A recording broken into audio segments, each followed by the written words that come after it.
Langit Jakarta tampak mendung ketika berita mengejutkan menyeruak dari balik layar televisi nasional. Sejumlah media besar menayangkan dokumen yang diklaim sebagai bukti dugaan skandal Wakil Presiden Gibran. Suasana politik seketika berubah tegang, seolah seluruh mata bangsa terarah pada satu sosok muda yang selama ini dikenal tenang dan jauh dari kontroversi. Bocoran itu menyebar begitu cepat, menghantam opini publik seperti badai yang tak terduga. Di warung kopi hingga gedung-gedung tinggi, orang-orang memperbincangkan hal yang sama. Ada yang percaya, ada pula yang ragu. Namun satu hal jelas, skandal ini bukan sekadar isu biasa. Aroma permainan politik begitu kental, seakan ada kekuatan besar yang sengaja menyalakan api di tengah padang rumput kering. Sebagian rakyat terdiam, sebagian lagi bertanya-tanya, siapa yang berani mengguncang istana dengan cara seperti ini? Di balik hiruk-pikuk publik, ruang-ruang elit dipenuhi bisik-bisik penuh intrik. Para politisi senior tersenyum samar ketika ditanya wartawan, seakan mereka tahu sesuatu yang tak dimengerti orang banyak. Sejumlah analis mulai menulis opini di koran harian, mengaitkan bocoran dokumen itu dengan manuver politik tingkat tinggi. Dari bayangan kabar burung yang beredar, satu nama muncul berulang, Puan Maharani. Desas-desus itu menjadi semakin keras ketika seorang anggota parlemen secara tidak sengaja menyebut bahwa ada tokoh penting yang menggerakkan arus ini. Meskipun tidak menyebutkan nama, arah tudingan itu jelas. Publik mulai merangkai potongan-potongan puzzle. Hubungan dingin antara Gibran dan beberapa partai besar, ditambah persaingan lama yang belum padam, semakin menguatkan dugaan bahwa ada tangan kuat yang sengaja menarik tali di balik layar. Istana sendiri terperangah dengan situasi ini. Para staf sibuk menenangkan media, mencoba menutupi celah yang terbuka. Namun, arus opini begitu deras, sulit dibendung. Gibran duduk di ruang kerjanya, menerima laporan dari timnya, sementara layar televisi di depannya menayangkan berita yang tak pernah ia bayangkan akan muncul. Wajahnya tetap tenang, meski di dalam dadanya, badai kecil mulai bergemuruh. Pernyataan resmi dari lembaga kepresidenan justru terdengar kaku, seolah dibuat tergesa-gesa. Bukannya meredam, penjelasan itu justru menimbulkan lebih banyak pertanyaan. Mengapa dokumen rahasia bisa bocor? Siapa yang berani membiarkan sesuatu sebesar ini keluar? Semua tanda mengarah pada satu hal, ada pertempuran besar yang sedang digelar, dan Gibran berada di tengah pusarannya. Rakyat yang awalnya hanya menonton dengan rasa ingin tahu kini mulai resah. Mereka khawatir jika kekacauan politik akan memengaruhi kehidupan sehari-hari. Di pasar tradisional, harga-harga mulai naik karena pedagang takut situasi tidak stabil. Di kampus-kampus, mahasiswa berdebat panas mengenai benar atau tidaknya tuduhan itu. Skandal ini bukan lagi isu elit semata, melainkan telah masuk ke nadi kehidupan rakyat biasa. Di gedung DPR, beberapa tokoh oposisi tersenyum penuh kemenangan. Mereka melihat ini sebagai kesempatan emas untuk menyingkirkan lawan politik yang selama ini dianggap sulit digoyahkan. Di sisi lain, para pendukung Gibran mulai menyusun strategi perlawanan, menyadari bahwa pertarungan ini bukan lagi soal jabatan, melainkan soal mempertahankan kehormatan. Sementara itu, di balik layar yang lebih gelap, Puan dikabarkan sedang mengadakan pertemuan terbatas dengan sekutunya. Ia tidak muncul ke publik, namun sinyal-sinyal manuvernya terasa jelas. Senyum tipisnya yang dulu dianggap sekadar ramah kini terlihat sebagai isyarat penuh makna. Intrik yang ia jalankan perlahan keluar ke permukaan, seakan ia ingin dunia tahu bahwa ia masih berkuasa di arena politik. Ledakan skandal ini bukan hanya mengguncang istana, tetapi juga membuka babak baru dalam sejarah politik Indonesia. Pertarungan tidak lagi sekadar wacana di balik meja, melainkan sudah menginjak panggung terbuka. Semua orang menunggu, bagaimana Gibran akan menjawab badai fitnah ini. Dan apakah ia mampu bertahan ketika lawan-lawannya mulai menunjukkan taring yang sesungguhnya. Di balik megahnya gedung DPR yang menjulang, sebuah ruang rapat tertutup dipenuhi aroma kopi pahit dan bisikan penuh strategi. Para politisi senior duduk melingkar, wajah mereka serius, mata saling bertukar isyarat. Tidak ada kamera, tidak ada wartawan, hanya percakapan yang menyingkap sisi gelap demokrasi. Seorang tokoh tua membuka suara, kita harus bergerak cepat. Bocoran itu baru permulaan. Selanjutnya, kita pastikan Gibran benar-benar jatuh. Lampu gantung berayun pelan, menambah suasana mencekam. Di atas meja, tumpukan dokumen tersebar, berisi rekayasa laporan dan data yang dimanipulasi. Nama-nama media yang siap digerakkan pun tercatat rapi. Skenarionya jelas, menciptakan opini publik, memaksa dewan untuk mengambil langkah pemakzulan. Semua disusun sedetail mungkin, seakan ini operasi militer. Di layar proyektor, muncul grafik dukungan fraksi-fraksi. Sebagian sudah dikuasai, sebagian lain masih bimbang. Mereka akan ikut kalau arus rakyat terlihat kuat. Tugas kita adalah memastikan gelombang itu tercipta, ucap seorang perempuan dengan suara dingin. Ia adalah tangan kanan Puan, yang ditugasi mengatur pola komunikasi politik agar rencana berjalan mulus. Puan sendiri duduk di ujung meja, diam namun penuh wibawa. Tatapannya tajam, sesekali menunduk memperhatikan catatan kecil di depannya. Ia tahu, langkah ini berisiko besar. Namun baginya, mempertahankan pengaruh jauh lebih penting daripada reputasi. Kekuasaan itu tidak menunggu. Kalau kita biarkan Gibran tumbuh, kelak dia akan menjadi batu besar yang tak bisa dipindahkan, katanya akhirnya, membuat ruangan terdiam sejenak. Sementara itu, di luar gedung rapat, seorang staf muda kebetulan mendengar percakapan samar dari balik pintu. Wajahnya pucat, menyadari bahwa skandal ini bukan murni kebenaran, melainkan permainan terencana. Namun ia ragu, harus melaporkan atau menyimpan rahasia itu demi keselamatan dirinya. Intrik ini mulai meninggalkan jejak yang bisa bocor kapan saja. Di ruang-ruang redaksi, para jurnalis sibuk menerima informasi eksklusif dari sumber anonim. Artikel demi artikel disiapkan, menampilkan Gibran sebagai tokoh yang rapuh, penuh cacat, dan tidak layak memimpin. Beberapa editor sadar ada yang janggal, tetapi tawaran dana besar dan tekanan politik membuat mereka bungkam. Pers pun terjebak dalam pusaran permainan kuasa. Di kampus politikus muda, perdebatan semakin panas. Ada yang menganggap langkah ini sah-sah saja sebagai bagian dari dinamika kekuasaan, ada pula yang menyebutnya sebagai bentuk pengkhianatan terhadap demokrasi. Namun suara mahasiswa yang menolak pemakzulan mulai samar, tertutupi oleh gelombang narasi besar yang sengaja digiring ke arah tertentu. Gibran di sisi lain tetap tenang, meski laporan dari timnya semakin menekan. Mereka sedang membangun panggung, dan aku tahu siapa dalangnya, katanya kepada seorang penasihat senior. Namun ia memilih tidak membongkar nama Puan secara terbuka. Baginya, melawan dengan cara yang sama hanya akan memperbesar luka bangsa. Ia ingin menghadapi ini bukan dengan fitnah tandingan, tetapi dengan kejujuran. Puan menerima laporan terbaru malam itu. Dukungan untuk pemakzulan terus bertambah, meski tidak secepat yang ia harapkan. Beberapa partai masih ragu, takut kehilangan simpati publik jika terlalu frontal menyerang. Ia mengernyit, lalu berkata dingin, kalau mereka ragu, ciptakan situasi yang memaksa mereka memilih. Jangan beri ruang untuk abu-abu. Sementara itu, di jalanan, sekelompok orang bayaran mulai digerakkan untuk melakukan demonstrasi. Spanduk besar bertuliskan, "Turunkan Wakil Presiden," diangkat dengan teriakan penuh amarah. Kamera televisi meliput, menyajikan citra bahwa rakyat marah, meski sebagian besar yang hadir hanyalah massa yang dikendalikan. Opini perlahan terbentuk, meskipun masih rapuh. Malam semakin larut, namun pertemuan-pertemuan serupa terus berlangsung di berbagai titik Jakarta.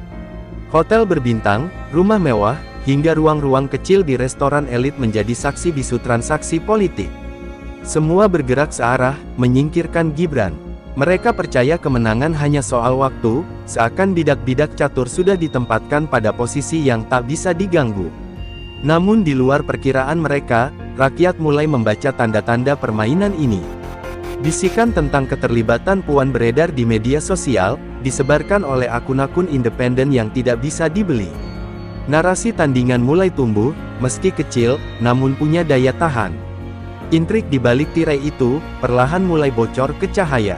Ruang kerja Wakil Presiden malam itu sunyi, hanya suara detik jam dinding yang terdengar jelas. Tumpukan laporan hasil analisis politik tergeletak di meja kayu jati, sebagian berisi skema pemakzulan yang sudah menyebar luas. Gibran duduk tegak, menatap lembar-lembar kertas itu tanpa mengedip, seolah ingin mencari celah yang bisa membongkar semuanya. Penasihat senior di sekelilingnya cemas, menunggu keputusan yang akan ia ambil. Salah satu penasihat mendesak agar ia melakukan serangan balik. Kita punya cukup bukti untuk membongkar siapa dalangnya.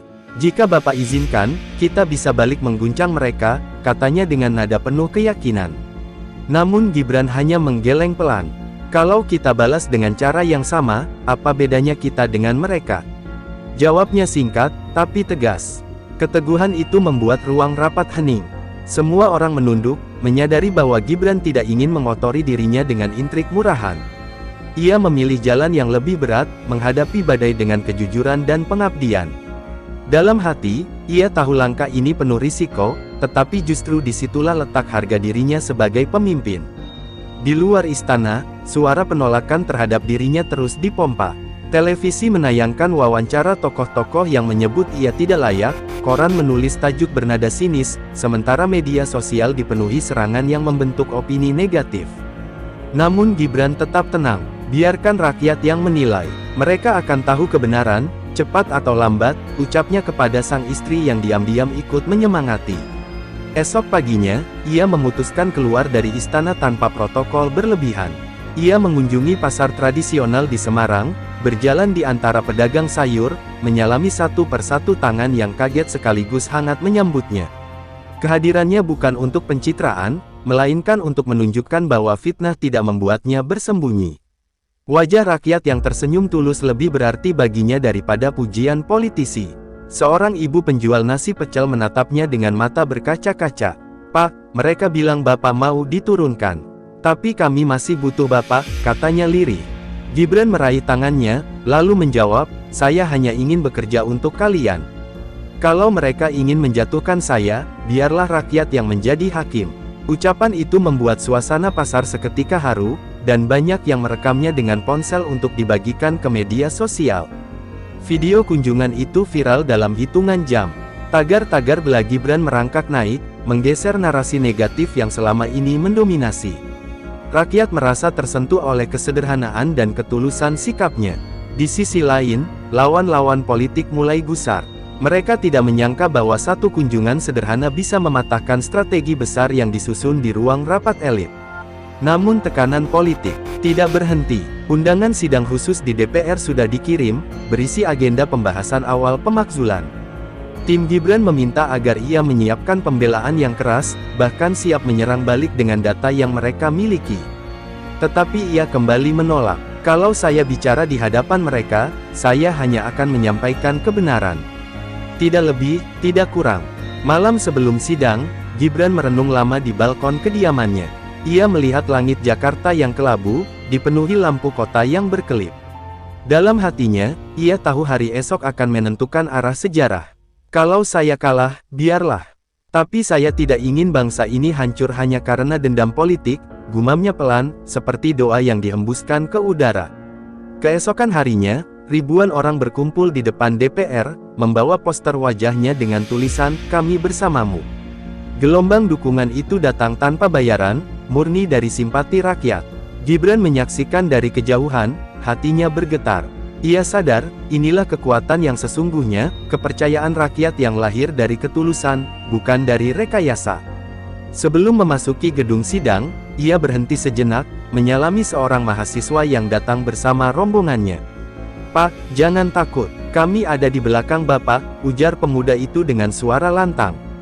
Gibran tersenyum, lalu menjawab, "Saya tidak takut. Karena saya tahu, yang saya perjuangkan bukan diri saya, tapi masa depan kalian." Kata-kata itu direkam kamera, dan sekali lagi, publik dibuat tersentuh. Hari itu, Gibran tidak lagi sekadar wakil presiden muda yang difitnah.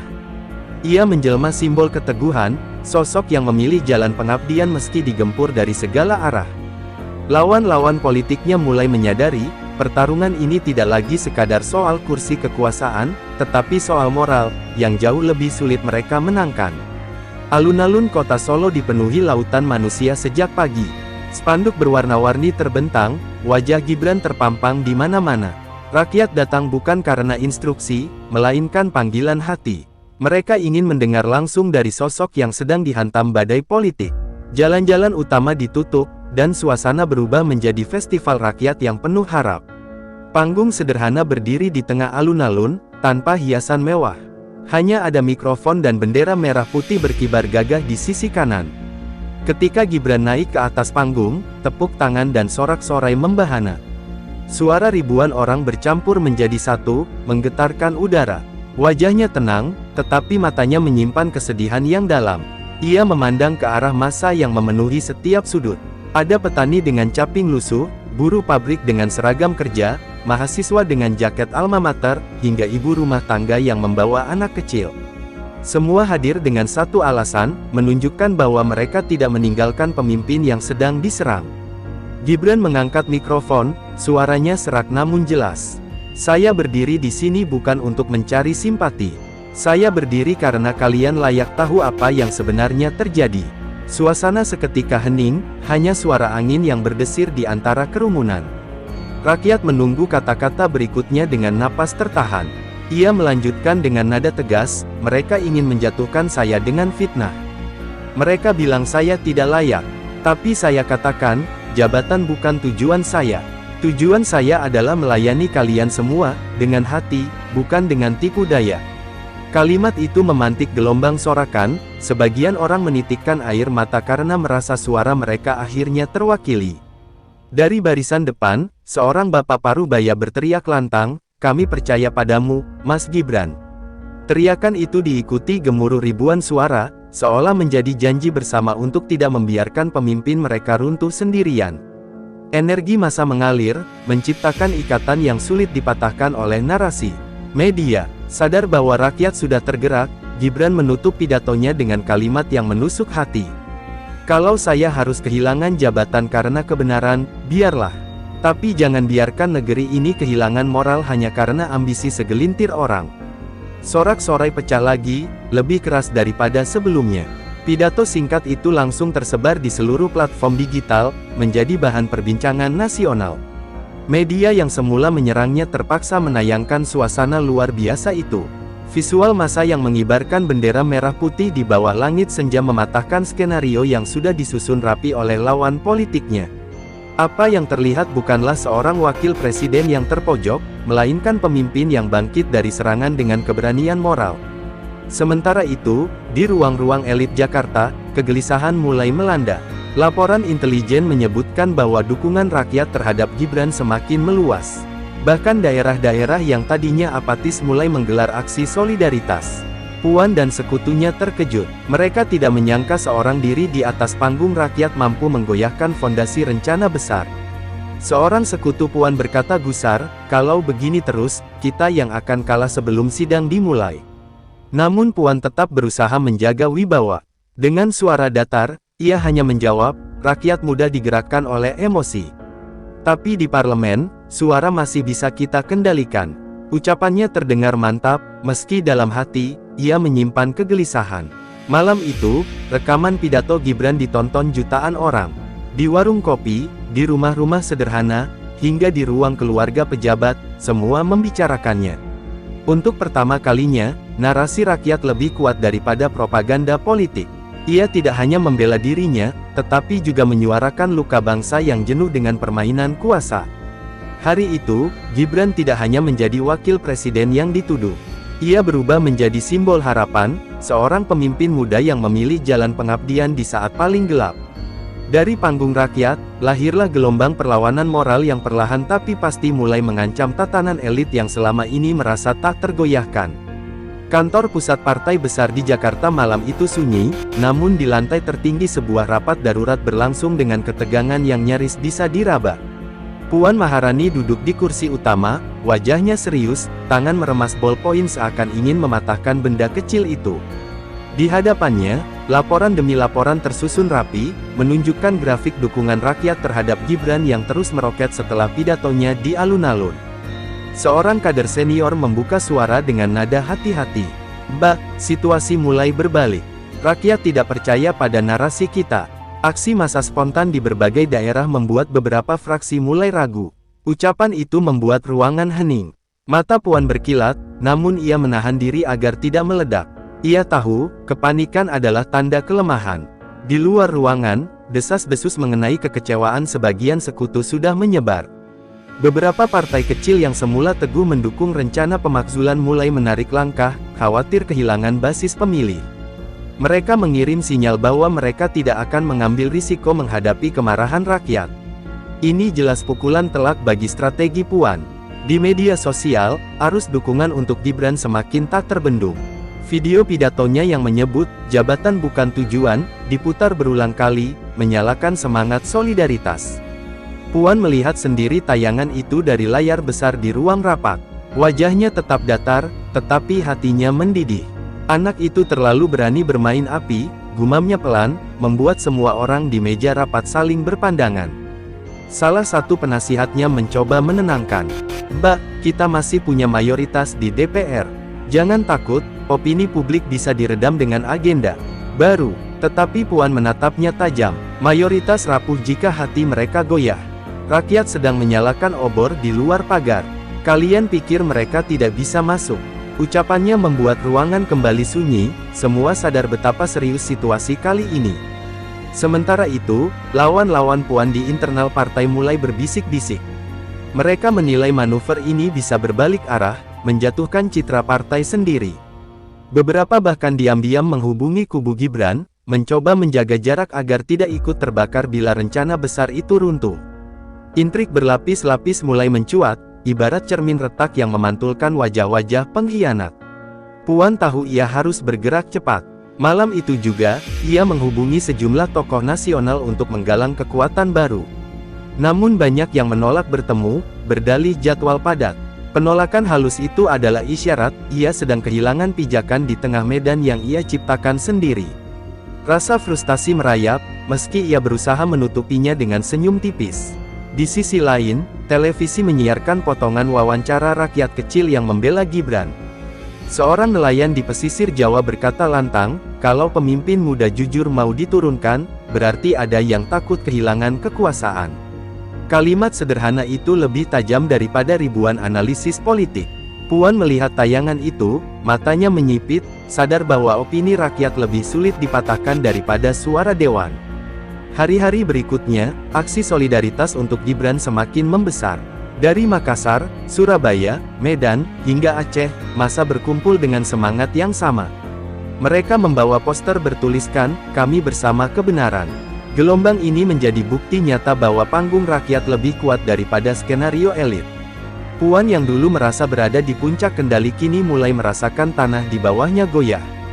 Dalam rapat lanjutan, seorang sekutu memberanikan diri berkata, "Mbak, kalau kita terus maju, partai bisa hancur di pemilu mendatang.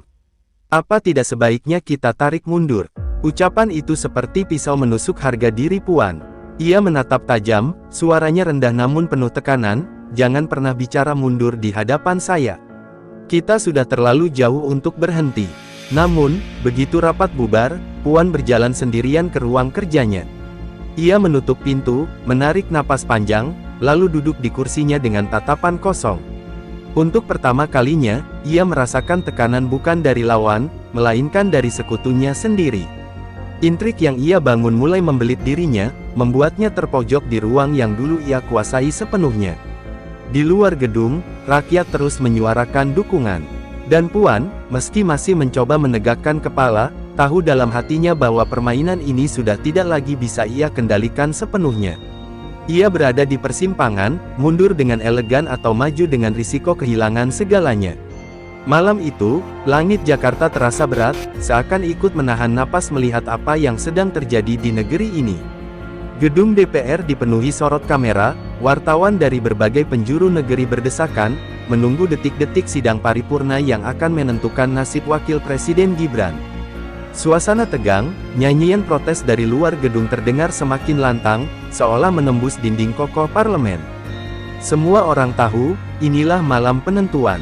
Di dalam ruang sidang, wajah-wajah para legislator tampak penuh intrik. Puan Maharani, yang duduk dengan sikap tenang, sesekali berbisik dengan para sekutunya. Dari matanya terpancar keyakinan bahwa strategi yang ia susun akan menumbangkan lawannya. Namun, jauh di sudut ruangan, beberapa anggota dewan justru gelisah. Mereka khawatir suara rakyat yang kini menggema akan menelan balik rencana yang mereka dukung. Ketika palu sidang diketuk, suasana mendadak hening. Ketua sidang memberi waktu kepada Gibran untuk menyampaikan pernyataan terakhir sebelum voting dilakukan. Semua mata tertuju padanya, sebagian menunggu ledakan amarah, sebagian lainnya menanti tanda menyerah. Namun yang mereka saksikan berbeda. Gibran berdiri tenang, senyumnya tipis, sorot matanya tajam namun penuh keteguhan. Dengan suara lantang namun menenangkan, Gibran membuka pidatonya. Ia tidak membicarakan fitnah atau tuduhan, melainkan tentang cita-cita bangsa, tentang janji pengabdian, dan tentang masa depan anak-anak Indonesia. Ia mengingatkan bahwa jabatan hanyalah titipan, dan kekuasaan tanpa moral hanya akan membawa kehancuran. Kalimat demi kalimat keluar dengan kejujuran yang sulit terbantahkan, membuat ruangan yang semula tegang berubah sunyi. Para anggota dewan yang awalnya yakin dengan pilihan mereka mulai terdiam. Beberapa menunduk, seolah pidato itu menyentuh sisi hati yang mereka sembunyikan di balik kepentingan politik.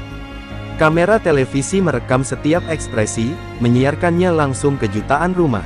Rakyat yang menonton dari jalanan, warung kopi, hingga ruang keluarga, larut dalam kata-kata yang penuh keberanian itu. Puan Maharani terlihat berusaha menjaga wajahnya tetap tenang, namun matanya tidak bisa menyembunyikan kegelisahan. Ia tahu, narasi yang dibangun selama berminggu-minggu bisa runtuh hanya dengan satu pidato. Strateginya menghantam Gibran di ruang politik, tetapi ia lupa bahwa di luar sana, rakyat adalah juri sesungguhnya. Dan malam itu, Gibran berhasil meraih hati mereka. Ketika voting dimulai, ruangan kembali gaduh. Nama Gibran dipanggil, suara untuk melanjutkan pemakzulan dan menolak pemakzulan dihitung satu per satu. Hasil awal menunjukkan keunggulan tipis bagi kubu yang ingin menjatuhkannya. Para pendukung Puan bertepuk tangan dengan penuh percaya diri. Namun perlahan, arus berbalik. Satu demi satu anggota dewan yang semula condong ke arah pemakzulan, memilih sebaliknya. Tegangnya suasana semakin terasa ketika perhitungan hampir selesai. Selisih suara menipis drastis. Beberapa orang bahkan berdiri, tidak sanggup duduk menyaksikan hasil yang akan tercatat dalam sejarah. Di luar gedung, rakyat yang berkumpul menunggu kabar, meneriakkan nama Gibran, memohon agar keadilan tidak dipermainkan. Akhirnya, hasil diumumkan. Pemakzulan gagal. Suara rakyat dan pidato Gibran berhasil membalikkan permainan. Riuh tepuk tangan pecah, sebagian dewan berdiri memberi hormat pada keberanian yang baru saja mereka saksikan. Sementara di luar, teriakan sorak-sorai membahana, jalanan Jakarta berubah menjadi lautan manusia yang merayakan kemenangan moral itu. Gibran tidak menampakkan euforia. Ia menundukkan kepala, memberi salam hormat, lalu berjalan keluar ruang sidang dengan tenang. Baginya, ini bukan soal mempertahankan jabatan, tetapi tentang menjaga kepercayaan rakyat. Ia tahu badai belum reda, bahwa masih banyak intrik yang akan menantinya. Namun malam itu, ia telah membuktikan sesuatu, bahwa kejujuran dan ketulusan masih memiliki tempat di panggung politik. Puan Maharani hanya bisa duduk kaku. Rencananya berantakan di depan mata. Namun, bagi seorang pemain politik kawakan, satu kekalahan tidak berarti akhir permainan. Tatapan matanya menunjukkan ia belum selesai. Pertarungan baru saja dimulai, dan ia berjanji dalam hati untuk mencari celah lain menjatuhkan lawan yang kini mendapat dukungan rakyat lebih besar dari sebelumnya. Di luar, rakyat menyambut Gibran dengan penuh kebanggaan. Mereka melihatnya bukan lagi sekadar wakil presiden muda, melainkan simbol harapan baru. Malam itu, Jakarta menjadi saksi bahwa kekuasaan politik bisa goyah, tetapi suara rakyat tidak bisa dipatahkan. Fajar baru menyingsing di Jakarta, tetapi udara politik masih panas usai kegagalan pemakzulan. Jalanan penuh poster bergambar Gibran dengan tulisan, "Pemimpin Rakyat," yang ditempel secara spontan oleh para pendukung. Suasana ini membuat banyak pihak terkejut. Gerakan rakyat yang semula dianggap rapuh kini menjelma menjadi kekuatan yang tidak bisa diremehkan. Di media sosial, tagar dukungan membanjiri lini massa, melampaui isu-isu lain yang berusaha digoreng lawan politiknya. Di sisi lain, Puan Maharani mengumpulkan lingkaran terdekatnya di sebuah rumah peristirahatan di Bogor. Wajahnya dingin, senyum palsu sesekali muncul saat ia mencoba menenangkan para sekutunya. "Kita kalah di panggung terbuka, tapi permainan belum selesai," ucapnya lirih. Ia tahu, kehilangan momentum berarti melemahkan genggaman terhadap partai dan parlemen. Karena itu, ia menyiapkan strategi baru yang lebih halus dan sulit terbaca. Gibran sendiri memilih tidak larut dalam euforia. Di hadapan tim kecilnya, ia menekankan bahwa dukungan rakyat harus dijaga dengan kerja nyata. Kemenangan moral bukan berarti kita aman. Justru kita harus membuktikan bahwa kita layak dipercaya, ujarnya tegas. Kalimat itu membuat semua orang di ruangan terdiam, menyadari bahwa beban di pundaknya kian berat. Ia tidak sekadar melawan intrik politik, tetapi juga harus menunaikan janji kepada rakyat. Sementara itu, media mulai memainkan peran besar dalam membentuk opini publik. Beberapa stasiun televisi menayangkan ulang pidato Gibran berkali-kali, menggambarkannya sebagai momen bersejarah. Namun ada pula media yang dikendalikan oleh kepentingan tertentu, menuding Gibran hanya pandai bersandiwara. Pertarungan narasi ini menciptakan perpecahan baru di masyarakat, antara mereka yang percaya pada ketulusan dan mereka yang curiga pada agenda tersembunyi. Di kampung-kampung dan kota-kota kecil, rakyat sederhana mulai membicarakan nama Gibran dengan nada bangga. Bagi mereka, keberanian berdiri menghadapi arus politik besar adalah bukti keberpihakan. Para tokoh masyarakat mulai mengundangnya dalam berbagai acara rakyat, dari panen raya hingga diskusi pemuda. Kehadiran itu semakin mengokohkan citranya sebagai pemimpin yang dekat dengan akar rumput. Namun, semakin kuat dukungan rakyat, semakin besar pula ancaman yang menghampiri. Bisikan tentang rencana pembusukan karakter mulai terdengar. Ada yang menyebut dokumen lama akan diungkit, ada pula kabar bahwa lawan politik menyiapkan saksi bayangan untuk menyerangnya. Puan, meski tak menampakkan diri di depan publik, diyakini berada di balik manuver itu. Bayangannya seperti hantu yang terus menghantui langkah Gibran. Pada suatu malam, Gibran menerima laporan dari orang kepercayaannya bahwa sebuah pertemuan rahasia digelar antara beberapa tokoh senior partai dan pengusaha besar. Agenda utamanya, mencari cara baru menyingkirkannya. Laporan itu membuat suasana ruang kerja Gibran hening.